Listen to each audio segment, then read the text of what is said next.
So அந்த திமுகன்றது வந்து திருந்தது. அது என்ன பண்ணாலும் வந்து அது அப்படி தான் இருக்கும். இந்த இது சொல்லுவாங்க பழமொழி, இந்த நாய் நடு வீட்டில் குளிக்க வச்சா எங்கே போய் நிற்கும், அங்கே தான். ஏன்னா எதுக்கு தோற்றனே தெரியாமல் இப்போ வரையும் கதறிக்கிட்டே இருக்காங்க. ஏன்னா விஜய் நான் திருச்சி போயிட்டு வந்ததுலேருந்து இன்னும் அதிகமான இந்த கதறலாம் இருக்குது. ஒரு பக்கம் பார்த்திங்கன்னா ராசா அவர்கள் கதறாரு, இன்னொரு பக்கம் பார்த்திங்கன்னா உதயநிதி அவர்கள் கதறாரு, இன்னொரு பக்கம் பார்த்திங்கன்னா இந்த கொத்தடிமைகள் எப்படி சொல்கிறது, இப்போ நானும் திமுகக்காரன் தானே அப்படின்ற மாதிரி சத்யராஜ் அவர்களும் வந்துட்டார். ஸோ இப்படி எல்லாருமே அப்படி கதறாங்க. விஜய் நான் அங்கேயே சொன்ன திருச்சியில், என் வேலை நான் மக்களுக்கு நல்லா செஞ்சுட்டே இருக்கேன், நீங்கள் பாட்டு உங்கள் வேலையை நீங்கள் பார்த்து கற்றுக்கிட்டே இருக்க அப்படின்னு சொன்னார். ஸோ அது இப்போ நடந்துக்கிட்டே தான் இருக்குது, அப்படியே தான் போயிட்டுருக்கு. என்ன நேற்று சின்னவரெலாம் பார்த்தீங்கன்னா வந்து அப்படியே ஆக்ரோஷமாலாம் பேசினாராமா.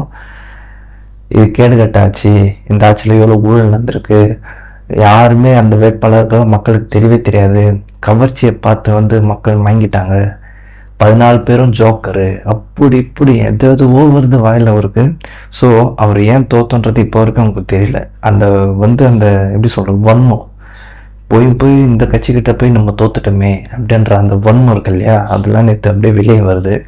அது முடிச்சுட்டு இந்த பக்கம் பார்த்தா நேற்று அமைச்சரவை கூட்டம் டிவிகேல தமிழ்நாடு அரசில் முதல் முறையாக கூட்டணி கட்சியோடு சேர்ந்து ஒரு அமைச்சரவை கூட்டம் நேற்று நடந்துருச்சு. அதில் வந்து விஜயண்ணா சிஎம் அவர்கள் வந்து பங்கேற்று அவர் தலைமையில் தான் நடந்துருச்சு.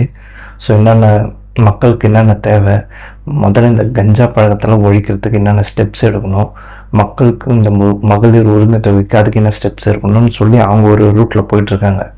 இந்த பக்கம் கதறாங்க, குளத்தூரில் தோக்கச்சிட்டிங்களே, அழுகுறாரு, தேம்பி அழுகுறாரு ஒரு சத்யராஜ் அவர்கள். அதுதான் ஒருத்தனை பற்றி பேசும்போது வார்த்தையை பார்த்து பேசணும். என்னென்ன பேச்சு பேசணுங்க தேர்தலுக்கு முன்னாடி எல்லாரையும் கதற விட்டு அழுவிச்சிட்டாரா, இதுதான் தளபதி, அவர் சொன்னதை செய்வார். ஓகே, இதுக்கப்புறம் நீங்கள் கதறிட்டு தான் இருக்கணும். இன்னும் அடுத்த வருஷம் இல்லை, எந்த வருஷம்னாலும் விஜயண்ணா மட்டும்தான் சிஎம். ஏன்னா இப்போ மக்கள்கிட்ட போய் அதெல்லாம் கேட்டிங்கன்னா கழுவி ஊற்றுறாங்க உதயநிதி அவர்களை. அவர் ஆட்சியில் மட்டும் என்ன கீழ்ச்சிட்டாங்க அப்படி, இவர் வந்து இன்னும் 1 மாதம் கூட அவ்வளோ, அதுக்குள்ளே இவர் மாதிரி எத்தனை புகார் சொன்னால் நாங்களாம் நம்பிடுவோமா? எங்களுக்கு தெரியும் என் பிள்ளையை பற்றி, என் அண்ணனை பற்றி, என் தம்பியை பற்றின்னு சொல்லும் போது வந்து அவனால் கண்ட்ரோல் பண்ண முடியல.